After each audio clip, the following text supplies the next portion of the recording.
Hello my dear friends, good morning to all of you and good morning to all my dear students. Friends, मैं गौरव कुमार सिंह अपने इस channel पे फिर से आप लोगों का स्वागत करता हूं और आशा करता हूं कि आप लोग अपनी पढ़ाई अच्छे से कर रहे होंगे। फ्रेंड्स, आप लोगों के सपोर्ट से मुझे काफी खुशी हो रही है, बहुत अच्छा लग रहा है मुझे। काफी मेरे अंदर ऊर्जा उत्पन्न हो रही है कि आप लोगों को मैं कितने अच्छे तरीके से और पढ़ा सकूं और एफर्ट भी मैं जितना करना चाह रहा हूं, मैं अपनी तरफ से पूरा एफर्ट आप लोगों को कर रहा हूं और आप लोग भी अपना एफर्ट दीजिए। तो फ्रेंड्स, समय को बर्बाद न करते हुए हम अब अगला अपना टॉपिक शुरू करते हैं। तो जैसे पिछले लेक्चर में फ्रेंड्स हम लोगों ने पढ़ा था कि एक समान वैद्युत द्विध्रुव पर उसके निरक्षीय स्थिति में वैद्युत क्षेत्र की तीव्रता का व्यंजक।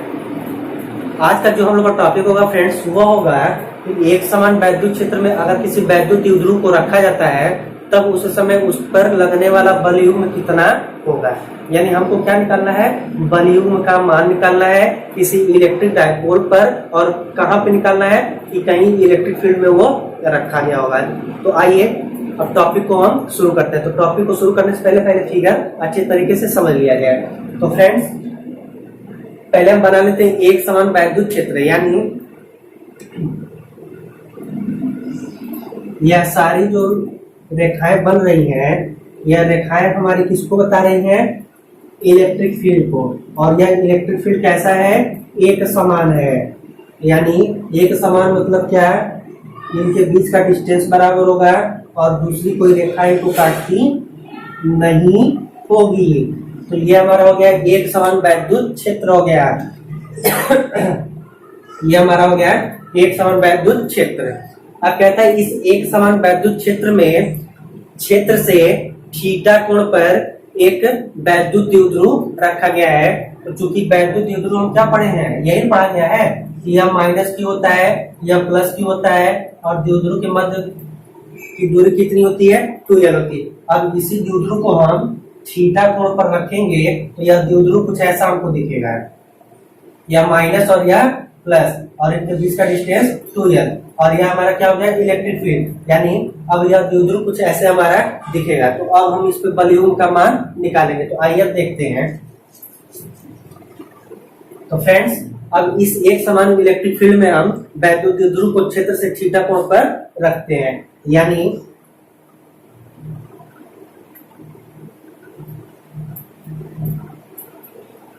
यह हमारा हो गया, इसको हम बना लेते हैं A और इसको हम बना लेते हैं B। इस पे जो चार्ज हमारा क्या है बेटा, प्लस Q, और इस पे जो हमारा चार्ज है वो कितना हो जाएगा, माइनस Q। क्लियर है, कितना हो जाएगा, माइनस Q हो जाएगा। ठीक। अब कहता है इन डायपोल के बीच की जो डिस्टेंस होती है वह डिस्टेंस कितनी होती है, 2l होती है। और इस डायपोल को हम इस क्षेत्र से कितने एंगल पे रखे हुए हैं, थीटा एंगल पे रखे हुए हैं। क्लियर है इतनी मेरी बात कि एक समान वैद्युत क्षेत्र में थीटा कोण पर एक वैद्युत द्विध्रुव ए बी रखा गया है जिन पर प्लस क्यू तथा माइनस क्यू आवेश स्थित है। फिर इन दोनों आवेशों पर एक बल कार्य करते हैं जो परिमाण में क्या होते हैं, समान होते हैं, लेकिन दिशा में क्या होते हैं, विपरीत होते हैं। यानी इस पे भी फोर्स हमारा कार्य करेगा और यहाँ पे भी हमारा फोर्स कार्य करेगा। और यह जो दोनों फोर्स होता है किसके बराबर होता है, Q इंटू ई के, और यहाँ पे भी कितना हो जाएगा, Q इंटू ई के। परिमाण में दोनों समान होते हैं लेकिन दिशाएं क्या है, विपरीत है। यानी एक इधर चल रहा है तो दूसरा इधर चल रहा है, लेकिन बल इन दोनों पे क्या है, समान है। तो जब हम इन पे टोटल नेट फोर्स की बात करते हैं तो टोटल फोर्स कितना हो जाएगा, इस पे 0 हो जाएगा। यानी इस पे जो बल होगा वो बल कितना कार्य करेगा, 0, क्योंकि यह प्लस है, ये क्या है, माइनस है। लेकिन इस द्विध्रुव पर जो हमारा डायपोल है ए बी, इस द्विध्रुव पर इन बलों की जो क्रिया रेखाएं होती हैं वह भिन्न भिन्न होती है। इस वैद्युत द्विध्रुव पर यह बल तो 0 हो जाते हैं दिशा में विपरीत होने के कारण, लेकिन इस द्विध्रुव पर इन बलों की क्रिया रेखाएं क्या होती हैं, भिन्न भिन्न होती हैं, अलग अलग होती हैं, जिससे एक बल युग्म का निर्माण होता है। और यह बल युग्म इस द्विध्रुव को क्षेत्र की दिशा में लाने की कोशिश करता है, जिसे हम प्रत्यानयन बल युग्म आघूर्ण कहते हैं, जिसे किससे डिनोट किया जाता है?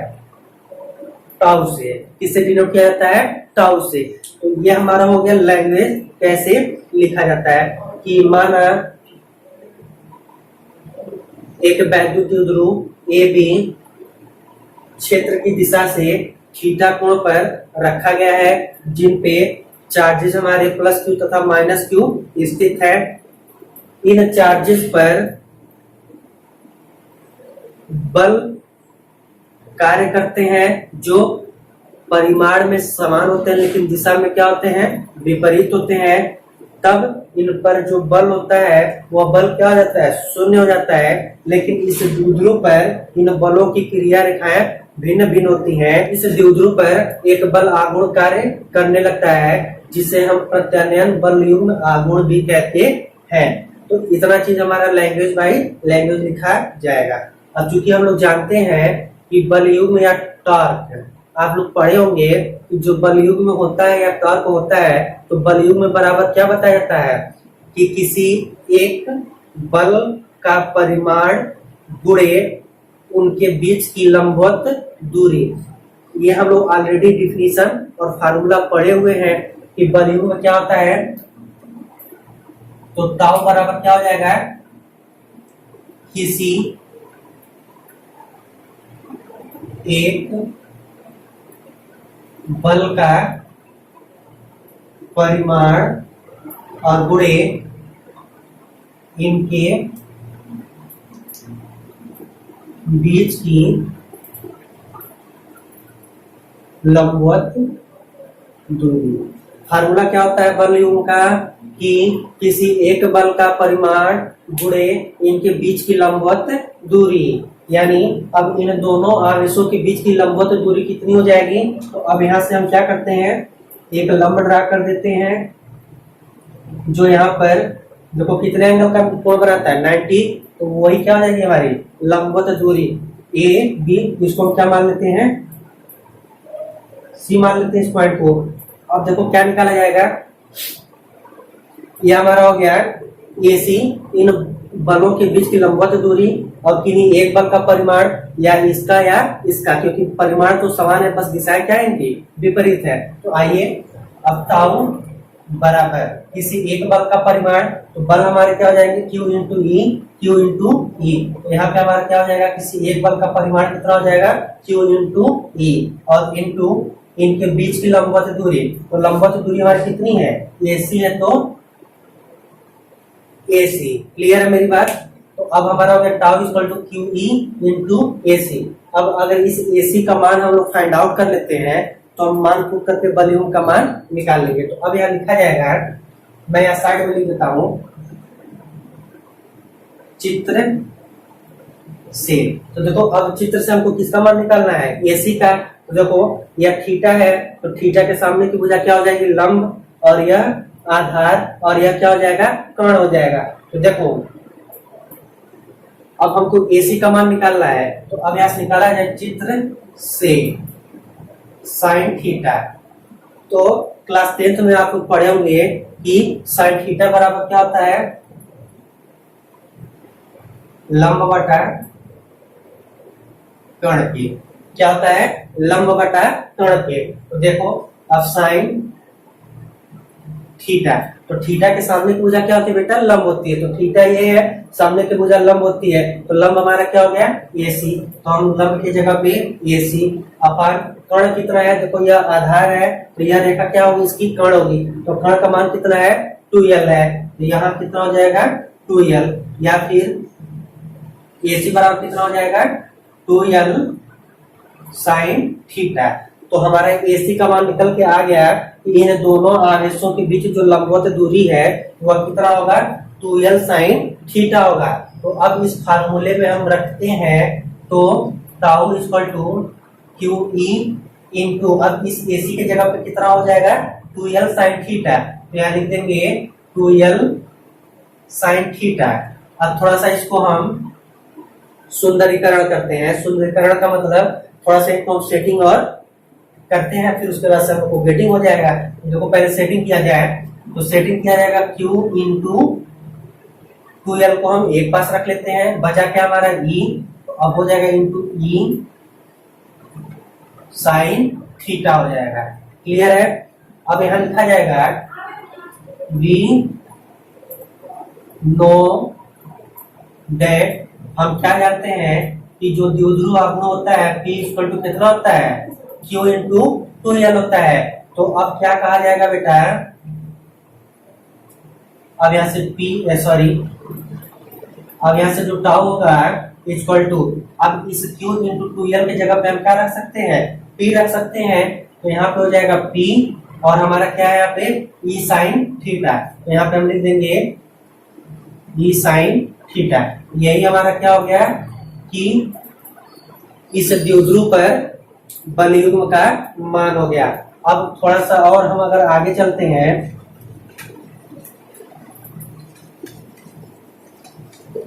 देखो क्लास 11 में पढ़ा गया होगा कि दो सदिशों के बीच का सदिश गुणनफल।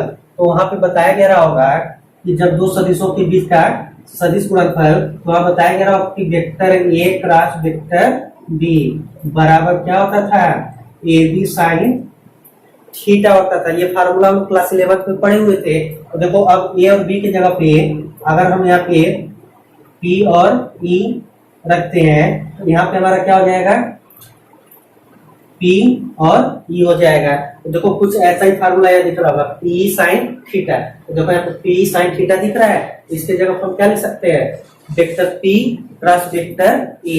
तो यह क्या बताता है, इनका सदिश रूप बताता है। तो अब लिखेंगे नीचे सदिश रूप में, अब सदिश रूप में क्या हो जाएगा कि vector tau is equal to क्या हो जाएगा, वेक्टर P और क्रॉस वेक्टर E। अब इन दोनों का फार्मूला जो निकलता है बेटा, दो सदिशों का सदिश गुणनफल बराबर क्या होता है, PE साइन थीटा। तो हमको यही निकालना था कि इस द्विध्रुव पर जो बलयुग्म होंगे वह बलयुग्म कितना होगा। तो वैद्युत द्विध्रुव तथा वैद्युत क्षेत्र का गुणनफल तथा उन द्विध्रुव के बीच बने कोण की ज्या का गुणनफल क्या कहलाता है, उसका बलयुग्म। अब थीटा का मान हम चेंज करते जाएंगे तो उस द्विध्रुव पर हमको बलयुग्म प्राप्त होता जाएगा। यानी थीटा का मान 30, 40, 45, 60, 90, 120 जितना भी आप रखोगे, आप थीटा का मान चेंज करते जाओगे तो इस द्विध्रुव पर हमको बलयुग्म पता चलता जाएगा कि कितना होते जाएगा। तो अब इतना राइट डाउन करिए, फिर आगे आपको बताया जाए। अब चलते हैं इसके स्पेशल केस पे। तो अब हम यहाँ लिखेंगे हम स्पेशल केस। स्पेशल केस में अब चलते हैं, अगर वैद्युत द्विध्रुव क्षेत्र से क्या कहा गया, वैद्युत द्विध्रुव क्षेत्र से 90 डिग्री पर हो, यानी 90 डिग्री पर हो मतलब थीटा का मान कितना हो जाएगा, वहां पे 90 डिग्री हो जाएगा। तब इस पर बलयुग्म कितना होगा, तो जब थीटा का मान 90 होगा तो टाउ बराबर अभी फार्मूला पढ़ा गया है P साइन थीटा। तो अब इस थीटा का मान कितना कह रहा है, 90 कह रहा है। तो अब हो जाएगा यहाँ से टाउ इक्वल टू PE और साइन कितना हो जाएगा, 90 हो जाएगा। तो टाउ इक्वल टू PE और देखो यहाँ पे हम साइन 90 का मान जानते हैं कितना होता है, साइन 90 इक्वल टू 1 होता है। यानी टाउ बराबर कितना हो गया, PE हो गया। तो अभी यहाँ पे हम थोड़ा सा कुछ बताएंगे, अभी हम इसको यहाँ पे छोड़ते हैं ऐसे ही। तो टाउ बराबर कितना हो गया, PE हो गया। अब हम इसका सेकेंड केस लेके चलते हैं।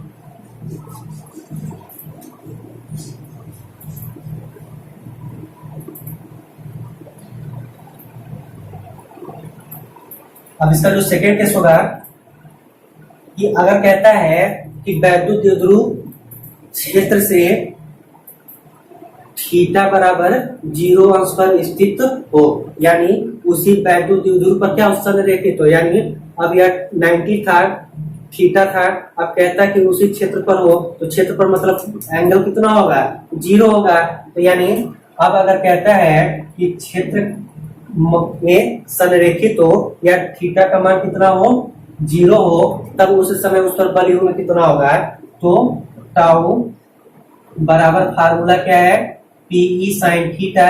अब थीटा का मान यहाँ कितना कह रहा है, 0 कह रहा है, यानी हम स्पेशल केस आपको बता दे रहे हैं। अब जितना भी आपको एंगल देगा आप मान रखते जाइएगा, आपको वॉल्यूम निकलता जाएगा। तो जो पीई होगा यहाँ हो जाएगा, और साइन, अब थीटा का मान यहाँ कितना कह रहा है बेटा, 0, तो साइन 0। तो हम जानते हैं कि साइन 0 का मान कितना होता है, 0 होता है, यानी इस पर जो हमारा वॉल्यूम हो जाएगा कितना हो जाएगा, 0 हो जाएगा। यानी अगर क्षेत्र की ही दिशा में संरेखित हो, यानी इस वैद्युत क्षेत्र में ही अगर यह द्विध्रुव रख दिया जाए, तब उस समय उस पर वॉल्यूम कितना हो जाएगा, 0 हो जाएगा। अगर उसी को हम किसी एंगल पर लेके चलते हैं तो जाहिर सी बात है उस पर कुछ न कुछ वॉल्यूम में कार्य करेगा। अब थर्ड केस जो आता है हमारा, अब थर्ड केस में यहाँ इधर लिख देता हूँ। थर्ड केस जो है, थीटा बराबर क्या हो जाएगा, 180 अंश, यानी वैद्युत क्षेत्र की विपरीत दिशा में अगर इसको रखते हैं, यानी यह वैद्युत क्षेत्र की दिशा है, अब इसके जस्ट विपरीत रखते हैं, तो अगर ये 0 होगा तो यह कितना हो जाएगा, 180। देखो कैसे, 0 90 और ये 90, तो 90 90 मिलकर कितना हो जाएगा, 180। यानी अब थीटा का मान कितना हो जाएगा, 180। तो फार्मूला हम क्या जानते हैं, पीई साइन थीटा, ये फार्मूला जाना जाता है। तो टाउ बराबर क्या हो जाएगा, पीई साइन 180। तो tau is equal to PE, अब साइन 180 का मान कितना होता है, 0 होता है, या साइन 180 का मान कितना हो जाएगा, 0 हो जाएगा। ठीक है, तो यहाँ से टाउ बराबर कितना आ जाएगा, 0। तो देखो इन तीनों कंडीशन में जब हमने 0 अंश पे रखा तब भी टाउ का मान 0, 180 पर रखा तब भी टाउ का मान 0, लेकिन जब उसको हम क्षेत्र से लंबवत रखते हैं उस समय टाउ का मान कितना आ गया है, पी। यानी यह जो कंडीशन बताता है यह उस वॉल्यूम का उच्चतम कंडीशन बताता है, यानी अधिकतम मान बताता है। तो वही मैं कहूंगा, मैं थोड़ा सा अभी मैं लिखूंगा यहाँ पे, जो टाउ होता है यह टाउ कैसा होता है, मैक्सिमम होता है। यानी जब क्षेत्र से लंबवत दिशा में रखा जाएगा तो लंबवत दिशा पे उस पर वॉल्यूम में कितना होता है, मैक्सिमम होता है, और बाकी स्थितियों में वॉल्यूम में कितना है, 0 मिलता है। इसके बाद से नेक्स्ट टॉपिक की, तो अगर इसमें कहीं से किसी भी प्रकार की समस्या होती होगी तो आप कमेंट करके जरूर पूछिएगा। वैसे कोई दिक्कत नहीं होनी चाहिए कि एक समान वैद्युत क्षेत्र है, उस पर थीटा कोण से हम वैद्युत द्विध्रुव को रखते हैं, उस पर आवेशों पर एक बल कार्य करता है जो समान परिमाण के होने के साथ दिशा में क्या होते हैं, विपरीत होते हैं, जिनके कारण इन पर बल क्या हो जाता है, 0 हो जाता है। लेकिन इन बलों की क्रिया रेखाएं इस द्विध्रुव पर क्या होती है, भिन्न भिन्न होती है, जिनके कारण एक बलयुग्म कार्य करता है, और यह बलयुग्म उस द्विध्रुव को क्षेत्र की दिशा में लाने की प्रयत्न करता है, जिसे हम प्रत्यानयन बलयुग्म आघूर्ण कहते हैं। उसके बाद से बलयुग्म का फार्मूला रखा गया था कि बलयुग्म बराबर क्या होता है कि किसी एक बल का परिमाण गुणे उनके बीच की लंबवत दूरी। तो हमने लंबवत दूरी का फार्मूला निकाल दिया, मान को पुट किया तो हमारा फार्मूला आ गया पी साइन थीटा। और जब भी साइन थीटा किसी के साथ जुड़ता है तो हम जान जाते हैं कि कोई दो सदिश होंगे जिनके बीच का यह गुणनफल होगा। तो दो सदिशों के सदिश गुणनफल का फार्मूला हमने लगा दिया था, तो vector P cross vector E आया हुआ था। उसके बाद से हमने स्पेशल केस लगा दिया कि अगर वैद्युत क्षेत्र से 90 डिग्री पर हो द्विध्रुव तब कितना होगा। फिर कहा गया कि वैद्युत क्षेत्र से उसी की दिशा में संरेखित तो मतलब थीटा का मान 0 हो। फिर कहा कि अगर यह द्विध्रुव उसी वैद्युत क्षेत्र के विपरीत दिशा में हो तब क्या होगा, यानी जब विपरीत दिशा में कहेगा तो अस्थायी संतुलन की स्थिति होती है। जब भी 180 कहता है तो कंडीशन वहां लिख दिया जाता है कि यह वैद्युत द्विध्रुव की अस्थायी कंडीशन होती है, और जब थीटा बराबर 0 होता है तो वह क्षेत्र की दिशा में तो अस्थायी कंडीशन में है, यानी अस्थायी का मतलब क्षेत्र की दिशा में है तो अस्थायी रूप से पड़ा हुआ है। जब उसके विपरीत कुछ कार्य होगा तो अस्थायी हो जाएगा। तो ये हमारे हो गए अस्थायी और एक हो गया हमारा अस्थायी।